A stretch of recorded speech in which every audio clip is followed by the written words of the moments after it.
Hi viewers, welcome to Aadan.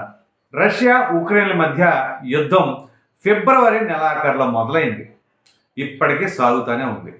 సరే, ఈ యుద్ధం వలన కొన్ని యూరోపియన్ దేశాలు కావచ్చు, వెస్టర్న్ కంట్రీస్ కావచ్చు, ఇవన్నీ కూడా రష్యా పైన ఆంక్షలు విధించారు.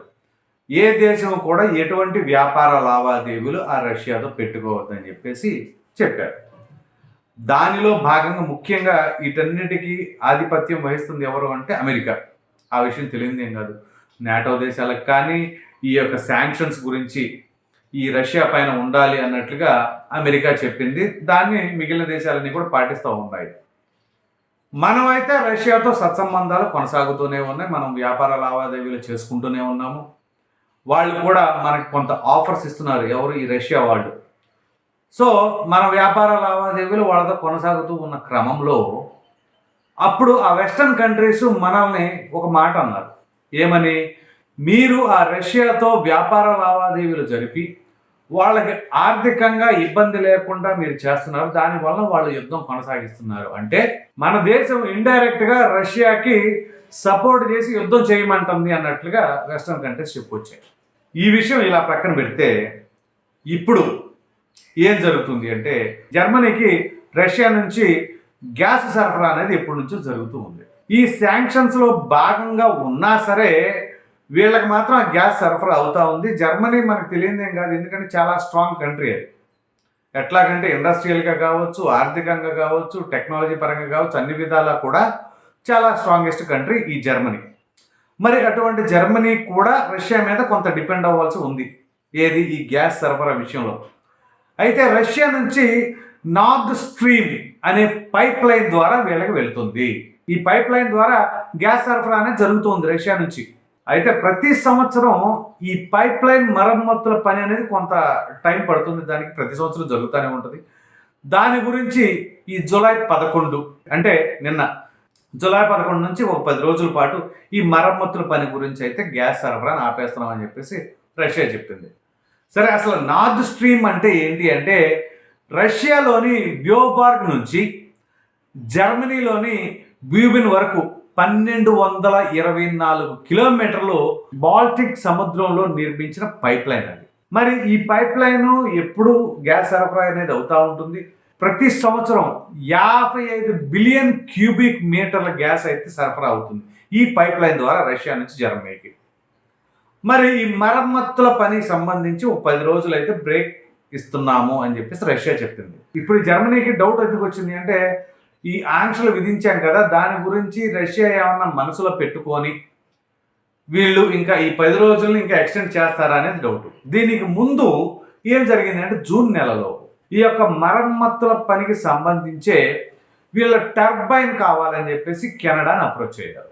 ఈ కెనడాలోనే ఏంటి అంటే సీమెన్స్ ఎనర్జీకి సంబంధించి, అది కూడా జర్మన్ కంపెనీ, ఆ సీమెన్స్ ఎనర్జీకి సంబంధించినది ఆ టర్బైన్ని వీళ్ళు అడిగారు రష్యా వాళ్ళు. ఈ మరమ్మతుల పని కోసం ఈ పైప్ లైన్ మరమ్మతుల పని వాళ్ళు ఏమన్నారు?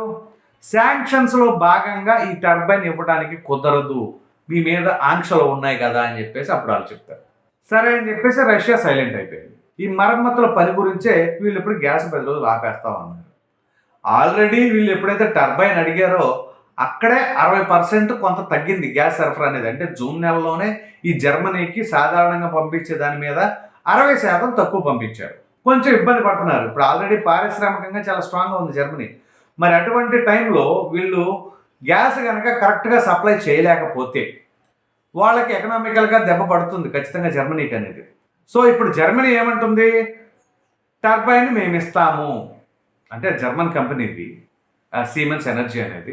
కెనడా వాళ్ళు కూడా ఎప్పుడైతే ఈ జర్మనీకి గ్యాస్ పైప్ లైన్ ద్వారా గ్యాస్ ఇవ్వడం కుదరదు అని చెప్పేసి వీళ్ళు అన్నారు. మరి ముందేమో కెనడానే చెప్పింది టర్బైన్ మేము ఇవ్వడానికి కుదరదు, ఆంక్షలు ఉండేది. ఇప్పుడు ఆ ఆంక్షలన్నిటినీ ఆంక్షలన్నిటినీ కాదు, ఈ యొక్క టర్బైన్ విషయంలో ఓకే ఆంక్షలు పక్కన పెట్టొచ్చు అని అంటే వీళ్ళకి ఎలా అవకాశం ఉంటే అలా మార్చుకోవడం అనమాట పరిస్థితులను బట్టి. సో ఈ టర్బైన్ ఇస్తాము అని చెప్పేసి అంటున్నారు. ఇప్పుడు ఈ కెనడాకి డౌట్ ఏంటి అంటే, మనం ఇవ్వనన్నాము, మరి జర్మనీకి గ్యాస్ సరఫరా చేయకుండా ఆపేస్తారా? ఇది 10 రోజులతోనే ఆపుతారా? లేకపోతే దాన్ని మనసులో పెట్టుకొని వీళ్ళు ఎంతకాలం ఇలా ఉంచుతారు? అంతే కదా. మరి ఇప్పుడు వీళ్ళైతే ఆంక్షలు పెట్టొచ్చు రష్యా పైన, మరి తీసుకునేవాడికి ఎంత ఉంటే ఇచ్చేవాడికి ఎంత ఉండాలా? అంటే గ్యాసే. ఈ గ్యాస్ ఉదాహరణ తీసుకుందాం. జర్మనీ మామూలుగా నాటోలో ఉన్నా కానీ రష్యాతో కొంత బాగానే ఉంటుంది సంబంధాలు. ఎందుకంటే ఈ గ్యాస్ అవసరాల రీత్యా మనం మొదట్లో కూడా చెప్పుకున్నాం ఆ వీడియోలో. గ్యాస్కు సంబంధించిన వ్యవహారాలు ఈ ఫ్రాన్స్ జర్మనీకి సంబంధించి రష్యా నుంచి పైప్ లైన్స్ ఉన్నాయి, వాళ్ళు యూజ్ చేసుకుంటున్నారు, అది కూడా ఉక్రెయిన్ మీదగానే ఉన్నాయని చెప్పేసి కూడా మనం మాట్లాడుకున్నాం. సో ఇప్పుడు ఈ పరిస్థితి ఏంటి అంటే జర్మనీకి వచ్చేసి మింగుడు పడట్ల, గ్యాస్ సరఫరా ఆగిపోతుందేమో అని చెప్పేసి. మరి గ్యాస్ సరఫరా ఆగిపోతుందని చెప్పేసి వీళ్ళైతే వీళ్ళకి అవసరం వచ్చినప్పుడు ఏవైనా సరే శాంక్షన్స్ ఉన్నాయని చెప్పేసి ఆపేయచ్చు. అదే మరమ్మతుల పని గ్యాస్ ఇప్పుడు మేము సప్లై చేయలేమని చెప్పేసి రష్యా అంటే మాత్రం అమ్మమ్మ అలా కాదు, మీకు టర్బైన్లు కావాలంటే టర్బైన్లు ఇస్తాం, మీకు ఏం కావాలంటే అది చేస్తాము, గ్యాస్ మాత్రం మాకు సప్లై చేయండి అంటున్నారు. మరి దీనిని బట్టి ఎవరిది అవకాశవాదం, ఎవరు అవకాశవాదులుగా ప్రవర్తిస్తున్నారు అనేది మనం అర్థం చేసుకోవచ్చు. మరి భారతదేశం ఏం చేసింది ఇక్కడ? మనమేమంటున్నాం, మనకి ఎవరైనా ఒకటే, న్యూట్రల్గా ఉన్నాం. అమెరికా అయినా ఒకటే, జర్మనీ అయినా ఒకటే. ఎవరైతే మనకేముంది, ఇప్పుడు మనకి ఎవరు ఆఫర్ ఇస్తే వాళ్ళ దగ్గర, ఎవరు తక్కువ రేటుకి ఇస్తే వాళ్ళ దగ్గర కొనుక్కుంటాం. మరి అటువంటిప్పుడు మీరు కావాలని వాళ్ళకి సపోర్ట్ చేస్తున్నారు, దానివల్ల యుద్ధం కంటిన్యూ అవుతుందని వాళ్ళు అంటుంటే, మరి అమెరికా చేస్తుంది ఏంటి? అమెరికా ఎక్కడ ఉక్రెయిన్ తగ్గనీయట్లేదు కదా, మీకేం కావాలంటే సపోర్ట్ చేస్తాం అంటే వెపన్స్ పరంగా కావచ్చు, ఆర్థికంగా కావచ్చు. ఆర్థికంగా అంటారు కానీ ఆర్థికంగా చేయరు. వెపన్స్ కావాలంటే, ఎందుకంటే వెపన్స్ సేల్ చేసుకోవాలి కాబట్టి, వెపన్స్ కావాలంటే మేము సప్లై చేస్తాము అని. మరి యుద్ధాన్ని ఎక్కడా కూడా కాంప్రమైజ్ అవనీయకుండా మేనేజ్ చేసుకొస్తుంది అమెరికా. దానిని వాళ్ళు పట్టించుకోకుండా, మరి నాటోలో ఉన్న దేశాలే కదా అమెరికా మరి అక్కడ ఆధిపత్యం వహిస్తుంది కదా నాటో దేశాలకి. మరి జర్మనీ కావచ్చు, ఫ్రాన్స్ కావచ్చు, ఇవన్నీ మరి నాటోలో భాగస్తులే కదా, వీళ్ళు అడగొచ్చు కదా, మరి మీరు ఎందుకు అక్కడ యుద్ధం ఆగట్లేదు? మనల్ని మాత్రం ఇటు రష్యాకి మీరు సపోర్ట్ చేస్తున్నారు ఆర్థికంగా అని చెప్పేసి ఇండియా అన్నారు. మరి ఇప్పుడు పరిస్థితి ఏంటి? అది సిచ్యువేషన్ ఏంటి అంటే వాళ్ళకు అనుగుణంగా మార్చుకోవడానికి రష్యా ఏమంటుంది, మేము ఇప్పుడైతే సప్లై చేయమని చెప్పేసి అంది. ఇది 10 రోజులు అంది. ఇది ఎవ్రీ ఇయర్ ఉండేది వాళ్ళకి. ఈ గ్యాస్ పైప్ లైన్ మరమ్మతులు అంటే మరి అక్కడెక్కడ ఏమైనా చిన్న ప్రాబ్లమ్స్ లేకపోతే ఏమైనా రిపేర్స్ ఇట్లాంటివి ఏమైనా ఉంటే వాళ్ళు చేసుకుంటే వెళ్తారు. మరి దానికే వీళ్ళు ఉలిక్కిపడి ఈ విధంగా చేస్తారంటే మీరు గుర్తుంచుకోండి, 1224 కిలోమీటర్ల గ్యాస్ పైప్ లైన్ అంటే మరి అది కూడా 55 బిలియన్ క్యూబిక్ మీటర్ల గ్యాస్ సప్లై అవుతుంది అంటే ప్రతి సంవత్సరం వాళ్ళు ఎంత ఆధారపడ్డారు ఆ జర్మనీ వాళ్ళు అనేది మనం అర్థం చేసుకోవచ్చు. ఎందుకంటే మరి వాళ్ళు ఆర్థికంగా, పారిశ్రామికంగా అన్ని విధాలా వాళ్ళంత స్ట్రాంగ్గా ఉన్నారంటే దానికి మెయిన్ రీజన్ కూడా గ్యాస్ అయ్యి ఉండొచ్చు కదా. మరి అటువంటప్పుడు వీళ్ళు అవన్నీ ప్రక్కన పెట్టేసి మీరు అలా చేస్తున్నారు, మీరు ఇలా చేస్తున్నారు, ఇప్పటికప్పుడు పక్క దేశాల మీద పడతామే కానీ ఎవరిది తప్పు ఎవరిది ఒప్పు అని చెప్పేసి జెన్యూన్గా అనాలిసిస్ అయితే వేసుకోలేకపోతున్నారు.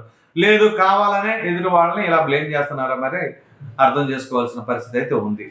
ఇది ఈ రష్యా ఉక్రెయిన్ల మధ్య జరుగుతున్న యుద్ధం వలన, ఈ శాంక్షన్స్ అనేవి ఈ రష్యా పైన విధించడం వలన, దాని గురించి ఇప్పుడు గ్యాస్ సరఫరా అనేది కొంతకాలం డిలే అవడం వల్ల ఇప్పుడు వీళ్ళు అటు నుంచి ఇటు నుంచి అటు ప్లేట్ అయితే ఫిరాయిస్తూ వస్తున్నారు. మరి చూద్దాం ముందు ఈ 10 రోజులతోనే ఈ గ్యాస్ సరఫరా ఆపుతారా, లేదా ఇంకొంతకాలం లేదు ఆ టర్బైన్లు కానీ ఇవి కానీ సరిగ్గా పనిచేయట్లేదని ఇంకేమన్నా సాకులు చూపించి ప్రొలాంగ్ చేస్తారా రష్యా వాళ్ళు అనేది మనం ఎదురు చూడవలసి అయితే ఉంది. ఈ వీడియో కనుక మీకు నచ్చినట్లయితే లైక్ చేయండి, షేర్ చేయండి. అలాగే ఈ రష్యా ఉక్రెయిన్ల యుద్ధం గురించి, దీనిపైన ఈ జర్మనీ ఏవైతే ఈ గ్యాస్ పైప్ లైన్ ద్వారా ఇబ్బంది పడుతూ ఉందో దానిపైన మీ అభిప్రాయాన్ని కామెంట్ రూపంలో తెలియచేయండి. మరిన్ని వీడియోస్ కోసం మన ఆదాన్ ఛానల్ని సబ్స్క్రైబ్ చేయడం మాత్రం మర్చిపోకండి. Thank you.